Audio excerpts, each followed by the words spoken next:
ሰላም ጤና ይስጥልን። የተወደዳችሁ የኢትዮ መዝናኛ አድማጭና ተመልካቾቻችን በያላችሁበት የዓለም ክፍል አክብሮታዊ ሰላምታችን ከያላችሁበት ይድረስ። ከኢትዮ መዝናኛ በዕለታዊ አዲስ መረጃ ወደ እናንተ መጥተናል። እጅግ ተወዳጅ የሆነችው ልበ ቀና አርቲስት መሰረት መብራቴ ትዳሯን የፈታችበትን እውነታ በተመለከተ እጅግ ያልተጠበቀ ጉዳይ ተሰምቷል። ለሚዲያ ቅርብ ያልሆነችውና በበርካታ የቴሌቪዥን ጣቢያዎችም ላይ ኢንተርቪው የማሰጠው ተወዳጁ አርቲስት መሰረት መብራቴ ጥቂት ፎቶግራፎችና ውስን ቪዲዮዎች ከዚህ ውጪ እርሷን የሚገልጹ መረጃዎችን ማግኘት እጅግ ከባድ ነው። ነገር ግን በአንድ ወቅት እጅግ ድል ባለ ሰርግ መሞሸሯና ከምትወደው ሰው ጋርም የትዳር ጎጆን መመስረቷን የሚመለከቱ መረጃዎች በስፋት ይሰማሉ። ነገር ግን ይህች ተወዳጅ ልበቀና ለበርካታ ኢትዮጵያዊ ሕፃናቶች የልብ መቀጠል እስትንፋስ ዋጋ የከፈለችና የበጎ አድራጎት ጀግናም ተደርጋ የምትነሳው አርቲስት በልጅ ጦት የተነሳ የትዳር ጎጆ መዝለቅ እንዳልቻለና እጅግ የምትወደውንም ሰው በመጨረሻ በፍቺ ትዳሯን ለመቋጨት እንደወሰነች፣ ከዚህ ባሻገር ለልጆች ለሕፃናት ልዩ ፍቅር ያላት ልበቀናው አርቲስት በልጅ እጅግ እንደተፈተነችና በእንባም ይህንን ጉዳይ በተመለከተ እጅግ ያልተጠበቀ ኢንተርቪው በአንድ ወቅት ማድረጓ ተነግሯል።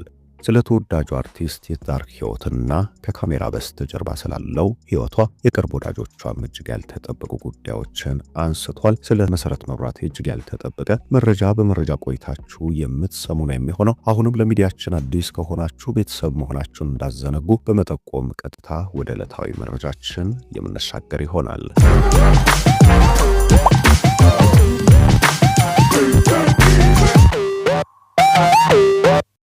በሀገራችን በኢትዮጵያ በየወሩ በየዓመቱ በርካታ ቁጥር ያላቸው ትዳሮች መጨረሻቸው ፍች በመሆን ይጠናቀቃል። የፍች ምክንያቶች በርካታ ቢሆኑም ነገር ግን እንደ አንድ ተደርጎ የሚነሳው የልጅ ጉዳይ ነው። ከበርካታ ሺህ ትዳሮች በአንዱ የሚገጥመው ይህ ጉዳይ ለበርካታ በፍቅር ለተጣመሩ ጥንዶች ትልቅ ፈተና ሆኖ የቤተሰብ የአካባቢ ጫናም ተደምሮበት በመጨረሻ ትዳርን በፍቺ ለማጠናቀቅ የሚገደዱበት ሁኔታ ነው። በዚህ ጉዳይ ላይ ሁለት አይነት ሐሳቦች ይነሳሉ። አንዳንዶች ዶሴ የተፈረመው 80ም የታሰረው በፍቅር አብሮ ለመኖር እንጂ ዋና ግቡ ልጅ ማፍራትና ዘር ማስቀጠል ብቻ አይደለም የሚል መሞገቻን ሲያነሱ፣ ሌሎች ደግሞ ትዳር የሚጸናው በልጅ ነው፣ ልጅ ከሌለ ትዳር የሚቀጥልበት ምንም አይነት ሁኔታ የለም፣ በትዳር መሃል ልጅ የማይገኝ ከሆነ ትዳሩ በፍች ቢጠናቀቅ መልካም ነው የሚል ሐሳብን የሚደግፉም በርካቶች ናቸው። ወደ አርቲስቶቹ መንደር ስንዞር አንዳንድ አርቲስቶች ትዳርን ልጅ ለማግኛ እንጂ የፍቅር መቋጠሪያ ታላቅ ድርጅት አድርገው ባለመቁጠር ልጅ ካገኙ በኋላ ሆን ብለው ትዳራቸውን የሚበትኑና የሲንግል ማምነትን ሕይወት የሚኖሩ በርካቶች ናቸው። እንደ መሰረት መብራቴ አይነት ውስን አርቲስቶች ደግሞ እጅግ የሚወዱትን ሰው አለማጣት ልጅ ለማግኘት የሚሄዱበት ርቀት እጅግ ብዙ እንደሆነ ይነገራል።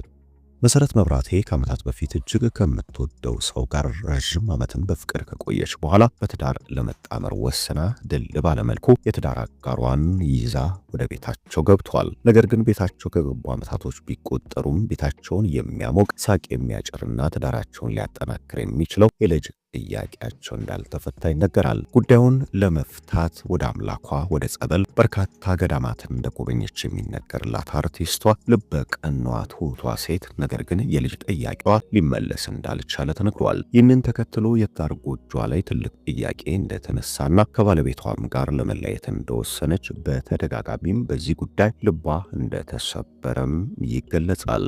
ይህንኑ ጉዳይ በተመለከተም ከሰሞኑ ከመሰረት መብራቴ የተሰማ አዲስ መረጃ አለ። ስለ መሰረት መብራቴ ጥቂት ለማውጋት ያህል መሰረት መብራቴ በኢትዮጵያ ከሚገኙ ድንቅ የተውኔቱ ዓለም ሰዎች መካከል አንዷ ናት። በተለይም ደግሞ በ2000ዎቹ መግቢያና መጋመሻ ላይ የሰራቻቸው ፊልሞች፣ የተሳተፈችባቸው ተከታታይ ድራማዎች፣ ከዛም በፊት በ90ዎቹ የሰራቻቸው ፊልሞች በበርካታ የፊልም አፍቃሪያን ልብ ዘንድ እስካሁን ያሉ የምንጊዜ ምርጥ ፊልሞችና ተከታታይ የቴሌቪዥን ድራማዎች ናቸው። መሰረት መብራቴም ከህዝብ ጋር ያስተዋወቃት ገመና የተሰኘው በኢትዮጵያ ቴሌቪዥን ይተላለፍ የነበረው ተከታታይ የቴሌቪዥን ድራማ ነው። እጅግ ዘለግ ላለ ዓመታት በቴሌቪዥን መስኮት የቆየው ገመና ድራማ በበርካታ ኢትዮጵያውያን ዘንድ ትልቅ ተወዳጅነት ማትረፍ እየቻለ ከዚህ ባሻገር ደግሞ የመሰረት መብራቴ ስምም ከፍ እንዲልና ለሌሎች እጅግ ድንቅ ስራዎችም እንድትታጭ መንገድ የጠረገላት ስለመሆኑ ይነገራል። በገመና ድራማ ላይ እጅግ ወጣ ያለ እጅግ ያልተለመደ ነገር ግን በብቃት የተወጣችውን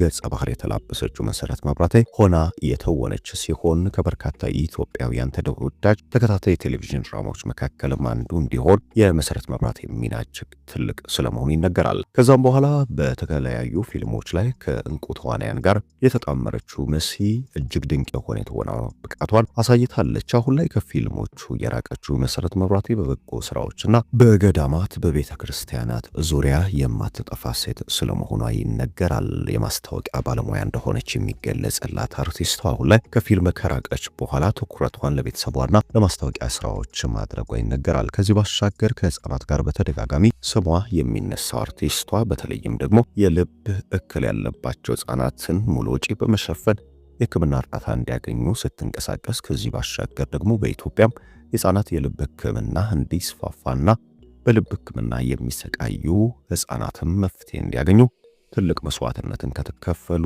ጀግና ኢትዮጵያውያን እንስቶች መካከል አንዷ መሆኗ ይነገራል። በተደጋጋሚ የበጎ አድራጎት አምባሳደር እንዲሁም ሽልማቶች ባለቤት የሆነችው መሲ እጅግ ልበቀና የሰከነች የተረጋጋ ህይወት ያላትና ካለባበሷ ጀምሮ ስርዓት እየጠበቀች ስለመሆኗ በርካቶች ይመሰክሩላታል።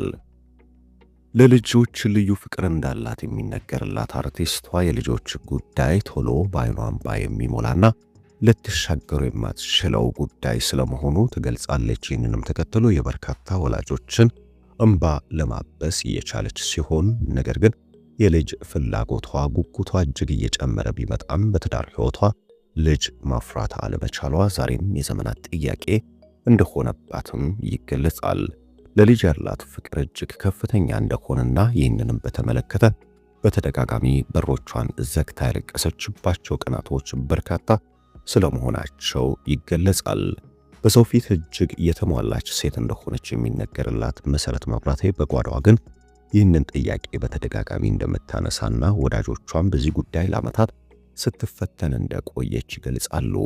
ጥቂት በሚባሉ ኢንተርቪዎቿም ላይ ጉዳዩን ያነሳች መሰረት መብራቴ መሲ እንባ በሚቀድማት በዚህ ጉዳይ ላይ ምላሾችን ለመስጠትም ብርቱ አለመሆኗን ትገልጻለች። በአንድ ወቅትም እጅግ ከምትወደው ሰው ጋር የትዳር ህይወትን እንደመሰረተችና ነገር ግን የልጅ ጥያቄዋ አሁንም ሊመለስ እንዳልቻለ ገልጻለች። በርካታ ኢትዮጵያውያን በተለይም ደግሞ የመሰረት መብራቴ የቅርብ ወዳጆች ለዓመታት የልጅ እናት እንድትሆን ጸሎት ሲያደርጉላት እንደቆዩም ይነገራል። በቅርቡ ገሊላ አርሶም ለዓመታት ያልተፈታው ጥያቄዋ እጅግ ባልተጠበቀ ሁኔታ በመጨረሻ ምላሽ ማግኘቱና ትዳሯ በልጅ መባረኩን ሰምተናል።